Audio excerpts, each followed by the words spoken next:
Hello guys, welcome back to the channel and welcome back to Elite Wrestling. तो guys आज हम फिर एक बार AEW के अपडेट्स के बारे में बात करने वाले हैं। और गाइज आज इस वीडियो में हम जानने वाले हैं कि रैंडी ऑर्टन ने AEW कंपनी के कौन से सुपरस्टार को बहुत ज़्यादा प्रेज किया है। जिसके साथ ही हम AEW कंपनी के डार्क एलिवेशन शो के टेपिंग्स के बारे में भी बात करने वाले हैं, क्योंकि हाल ही में AEW डार्क एलिवेशन शो के टेपिंग्स को लेकर कई सारे अपडेट सामने आए हैं। कल के इंजरी के बाद फाइनली जॉन सिल्वर ने रिवील कर दिया है कि जॉन सिल्वर को अपनी इंजरी से रिकवर करने के लिए कितना टाइम लगने वाला है और क्या उन्हें अपनी इंजरी ठीक करने के लिए किसी सर्जरी की जरूरत है या नहीं। और डॉक्टर ब्रिट बेकर ने अपने थंडर रोजा के खिलाफ के मैच के ऊपर एक काफी तगड़ा स्टेटमेंट दे दिया है। और हाल ही में डॉक्टर ब्रिट बेकर ने एक WWE हॉल ऑफ फेमर के ऊपर भी शॉट ले लिया है। जिन सभी अपडेट्स के बारे में आज इस वीडियो में हम बात करने वाले हैं। तो गाइज ये सब बातें जानने के लिए ये वीडियो एकदम आखिर तक देखना।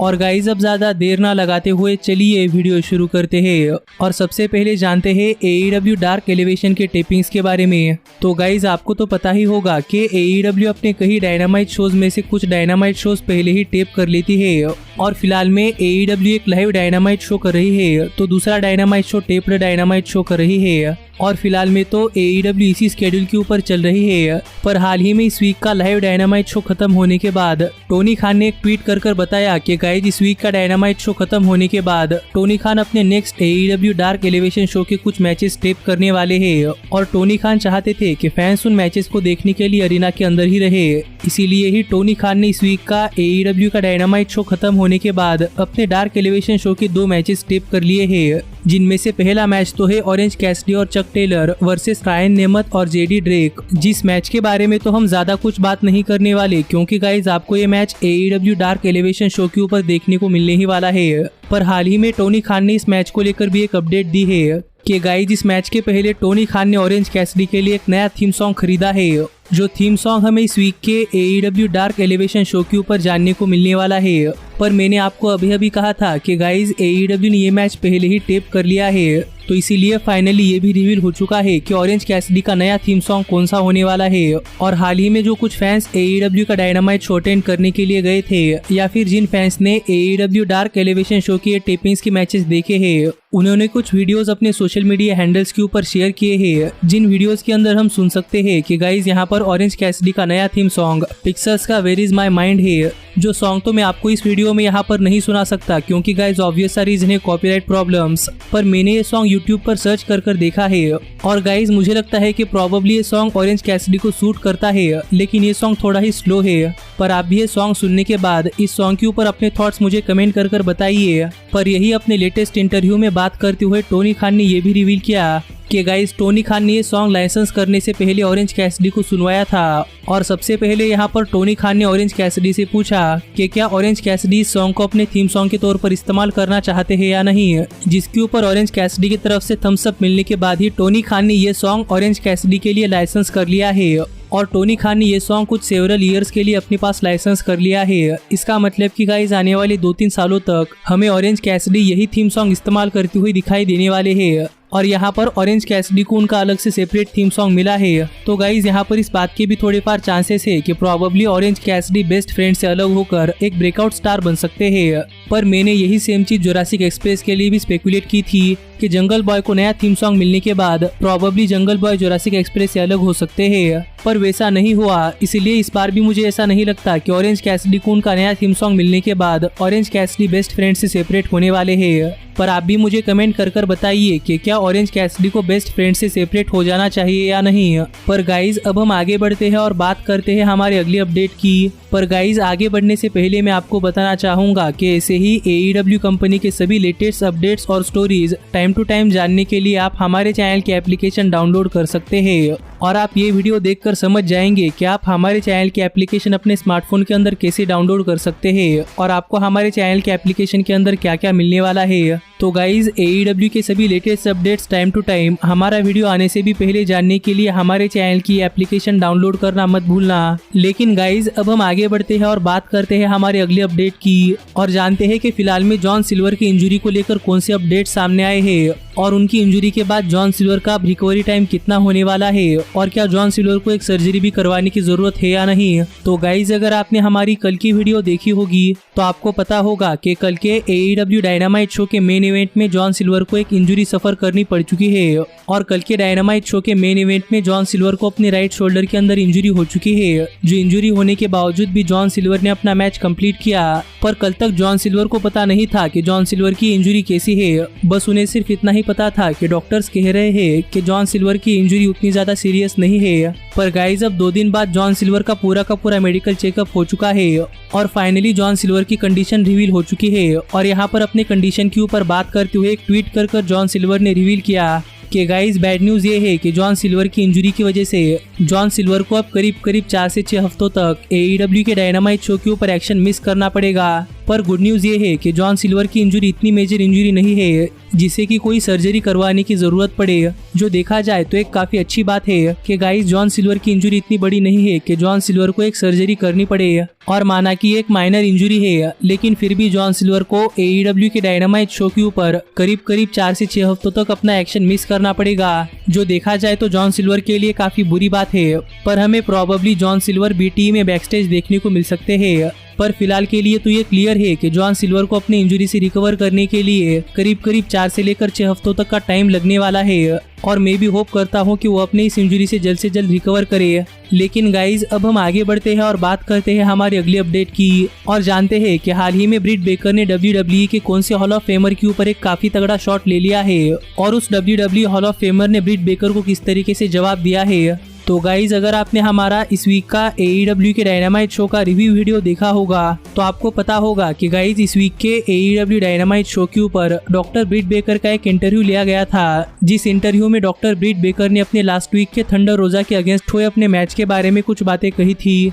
और यही इस इंटरव्यू में बात करने के दौरान डॉक्टर ब्रिट बेकर ने यह भी कहा था कि उनके इस मैच के बाद कई सारे रेसलिंग लेजेंड उनको कांग्रेचुलेट कर रहे हैं, जिनमें WWE हॉल ऑफ फेमर और हार्डकोर लेजेंड मिक फोली भी है। और मिक फोली ने भी डॉक्टर ब्रिट बेकर को एक थम्स अप दिया है। लेकिन इसके ऊपर बात करते हुए डॉक्टर ब्रिट बेकर ने कहा कि मिक फोली को हार्डकोर लेजेंड बनने के लिए करीब 20 साल का समय लगा, लेकिन डॉक्टर ब्रिट बेकर सिर्फ एक रात में ही हार्डकोर लेजेंड बन चुकी है। जो देखा जाए तो डॉक्टर ब्रिट बेकर की तरफ से मिक फोली के ऊपर एक काफी तगड़ा शॉट था। पर इसके बाद डॉक्टर ब्रिट बेकर ने कहे हुए कमेंट्स के ऊपर बात करते हुए मिक फोली ने भी एक ट्वीट किया है और यहाँ पर मिक फोली ने लिखा कि डॉक्टर ब्रिट बेकर का कमेंट मिक फोली को स्टन कर गया है, जिसका मतलब कि मिक फोली भी कहीं ना कहीं डॉक्टर ब्रिट बेकर की बातों से एग्री करते हैं। और इसी तरीके की कुछ इंटरेक्शन हमें डॉक्टर ब्रिट बेकर और मिक फोली के बीच में ऑनलाइन देखने को मिली है। और माना कि डॉक्टर ब्रिट बेकर ने मिक फोली के ऊपर एक शॉट लिया था, लेकिन गाइज रियल लाइफ में डॉक्टर ब्रिट बेकर मिक फोली की काफी बड़ी फैन है और डॉक्टर ब्रिट बेकर के मिक फोली के ऊपर शॉट लेने की वजह से डॉक्टर ब्रिट बेकर और मिक फोली के बीच में कोई भी हिट नहीं है।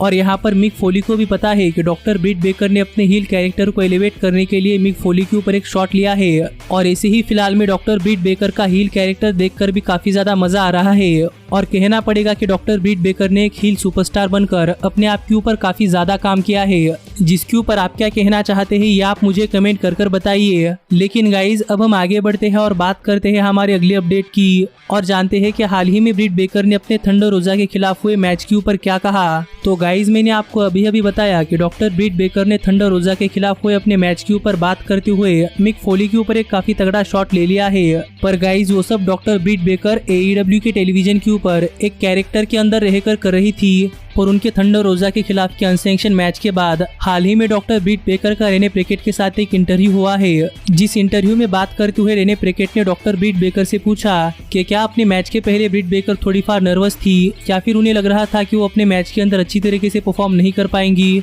जिस सवाल का जवाब देते हुए डॉक्टर ब्रिट बेकर ने अपने थंडर रोजा के खिलाफ हुए मैच के ऊपर एक काफी तगड़ा स्टेटमेंट दे दिया है। और यहाँ पर बात करते हुए डॉक्टर ब्रिट बेकर ने कहा कि ब्रिट बेकर AEW कंपनी ने साइन की हुई फर्स्ट फीमेल रेसलर थी और यहाँ पर ब्रिट बेकर के कंधों पर ही जिम्मेदारी थी कि ब्रिट बेकर AEW के विमेंस डिवीजन को एलिवेट करने के लिए मदद कर सके। और ब्रिट बेकर ने आज तक AEW के फैंस की तरफ से सभी चीजें सुनी है कि AEW की विमेंस डिवीजन उतनी ज्यादा टैलेंटेड नहीं है, वो टीवी के ऊपर नहीं होनी चाहिए, उन्हें अपने आप के ऊपर काम करना चाहिए। और इतने बैकलैश के बाद जब फाइनली टोनी खान ने डॉक्टर ब्रिट बेकर को AEW के डायनामाइट शो के मेन इवेंट में रखा तो ब्रिट बेकर को पता था कि ये ब्रिट बेकर का सबसे बड़ा चांस है। और यहाँ पर ब्रिट बेकर को सभी फैंस के मुंह बंद करने हैं, इसीलिए ब्रिट बेकर इस मैच में जो हो सके वो करने के लिए तैयार थी। और यहीं पर बात करते हुए ब्रिट बेकर ने यह भी कहा कि ब्रिट बेकर इस मैच के लिए इतनी मोटिवेटेड थी कि वो इस मैच में लिटरली मरने के लिए तैयार थी। हाँ गाइस, ब्रिट बेकर ने रेने प्रेकेट से बात करते हुए कहा कि Britt Baker was ready to die in that match.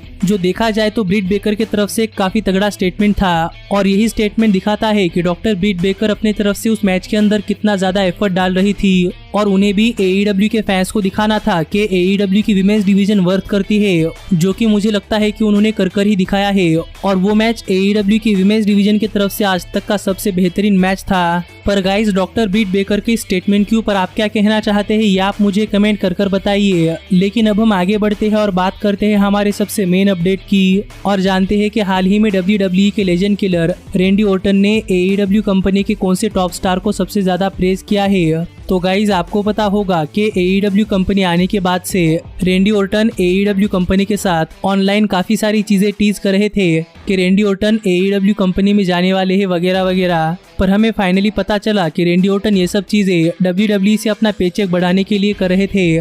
पर हाल ही में जब रेंडी Orton stone cold Steve Austin के ब्रोकन स्कल सेशन के ऊपर गए तो वहां पर उस इंटरव्यू में बात करते हुए रेंडी ओर्टन ने AEW कंपनी के एक टॉप स्टार को काफी ज्यादा प्रेज किया है। और यहाँ पर वो टॉप स्टार कोई और नहीं बल्कि हाल ही में AEW कंपनी ज्वाइन करने वाले द हॉल ऑफ फेमर वर्दी सुपरस्टार क्रिश्चियन केज है। और यहाँ पर क्रिश्चियन केज के बारे में बात करते हुए रेंडी ओर्टन ने कहा कि क्रिश्चियन केज हाल ही में रेसलिंग इंडस्ट्री का एक काफी जीनियस माइंड है और उन्हें पता है कि किसी राइवलरी को किस तरीके से रेलेवेंट बनाते हैं और किस तरीके से सभी फैंस को किसी राइवलरी के अंदर इन्वेस्ट किया जाए, जो कि क्रिश्चियन केज ने रेंडी ओर्टन के खिलाफ की उनके 2011-12 के राइवलरी के अंदर किया था। और इसीलिए रेंडी ओर्टन क्रिश्चियन केज को बहुत ज्यादा एडमायर करते हैं कि क्रिश्चियन केज हर एक राइवलरी को एक काफी बढ़िया राइवलरी बना सकते हैं और उन्हें रेसलिंग इंडस्ट्री का काफी ज्यादा नॉलेज है और उन्होंने ही रेंडी ओर्टन के खिलाफ की उनके राइवलरी के अंदर वो राइवलरी काफी बढ़िया बनाने के लिए रेंडी ओर्टन को कई सारी चीजों के अंदर मदद की थी। जो बातें कहकर रेंडी ओर्टन ने AEW कंपनी के टॉप स्टार क्रिश्चियन केज को बहुत ज्यादा प्रेज किया है